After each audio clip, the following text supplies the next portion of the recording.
So, Mike, I asked you to do this podcast, and I'm curious why you wanted to. Why did you say yes?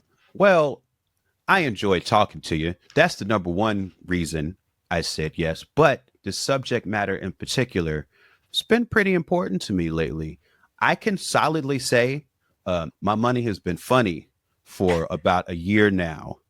And it's been difficult to try to figure out how to survive as a musician, as a podcaster, content creator, when all of the structure that I've been dependent on is sort of falling apart. I've been struggling to deal with it. And oftentimes I find that struggle has been made more difficult by the fact that I feel like I'm doing it alone. Having the space to discuss these things and talk about them with our guests is really kind of cathartic for me. So I feel very fortunate to have the opportunity to join you on this journey. I'm curious about the alone piece of it. What do you feel like you can't share about it? What gives me the sense of being alone in the struggle, I think, is largely informed by how I have to represent myself on the internet and on social media, where there doesn't feel like there's a lot of space to be honest about when I'm going through challenges, especially economic challenges. And I think there's some underlying things about the expectations of rappers, musicians, and I've had television shows. And I think there's this idea in social media that you're always supposed to appear like you're doing well. There's not a lot of space to let people know when you're not. I've fallen into that. And I often wonder if the other creators I'm seeing online, if they're dealing with some of the same struggles that I am. And I think there's just a lot of walls up between me and other people about the reality of our situations. And I think that's what ends up making me feel like I'm going through it by myself. It's interesting to me. One of the reasons why I wanted to do this with you is that you've been so open about your mental health, right? And like you are, to me, unusually vulnerable for a guy and a rapper. Sure. Like it happens, and it's so interesting to me. Rap is an interesting genre about vulnerability, right? Because part of it is about being vulnerable, but then obviously there's the whole other part of it. And I think it's interesting that in this day and age, a lot of us maybe feel more comfortable sharing about our mental health than we do about our finances.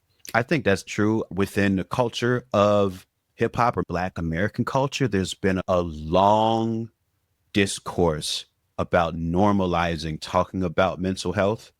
The sort of groundwork has been laid for people like myself to feel more comfortable sharing. There's been a conversation about Black people going to therapy. That used to be very taboo. Now it's very normalized. I think when it comes to finances, that conversation is not so, it just hasn't been discussed as much. It hasn't been unpacked as much, especially in the sense of somebody who's quote unquote made it, but then things get real. We have a long history of documentaries about, athletes and entertainers that lost it all, right?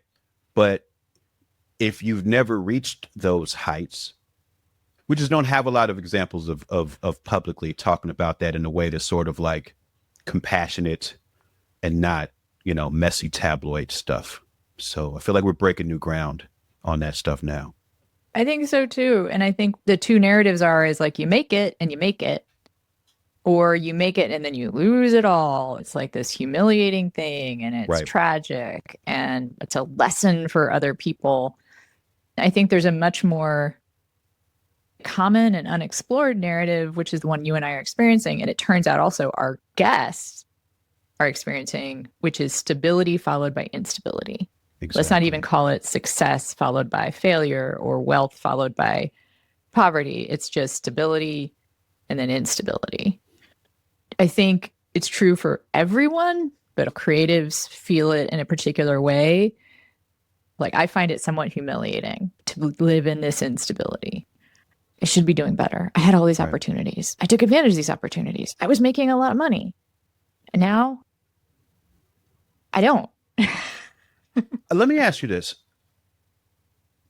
As we have this conversation, I am encountering the sort of embarrassment not that I'm feeling it now, but I'm thinking about, yes, that is why I don't like to tell people on the internet when I'm having problems like this. And I feel like for me, part of it is I'm supposed to be smart. The world considers me a smart person.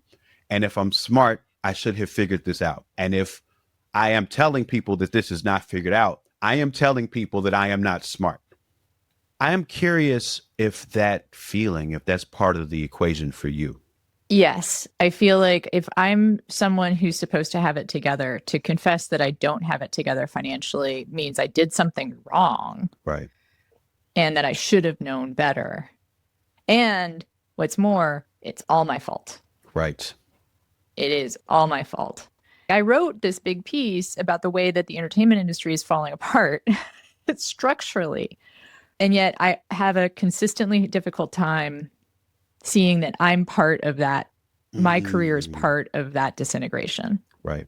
And I can see it in other people. I can see it in friends. And I can see it. I could write a piece about the way that the journalism industry was structured in a way that all these people were going to be left behind.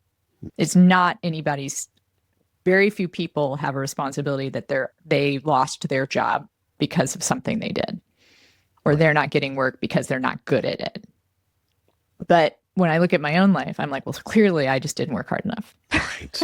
Like that impulse to internalize it for you and you alone. And that's one of the reasons I wanted to do the podcast. One is that I've been obsessing about finances ever since I got destabilized by my divorce. And I like to do podcasts about what I'm obsessed with. I feel like I did a lot of destigmatizing around mental health, talking about my addiction, talking about my own mental health diagnoses. I got a lot of really good feedback about that. I do feel like I made a difference in people's lives. And this is the next frontier. I believe that we benefit as a class of people when we can see our struggles as systemic and work together rather than hide what's going on. My hope is that this podcast helps us stabilize ourselves. How about it? Please like, subscribe, etc. Once we start having ads, use our codes. I do think that a feeling of solidarity can help create kind of a more shared economy, right? Like we can reach out to someone in our communities and be like, hey, let's start a podcast together, or hey, let's put on a show together, or hey, let's tour together and we'll split what it costs, right? Yeah, it's like the mutual aid model of media. Just support the people who do the work that you love. Every little bit helps.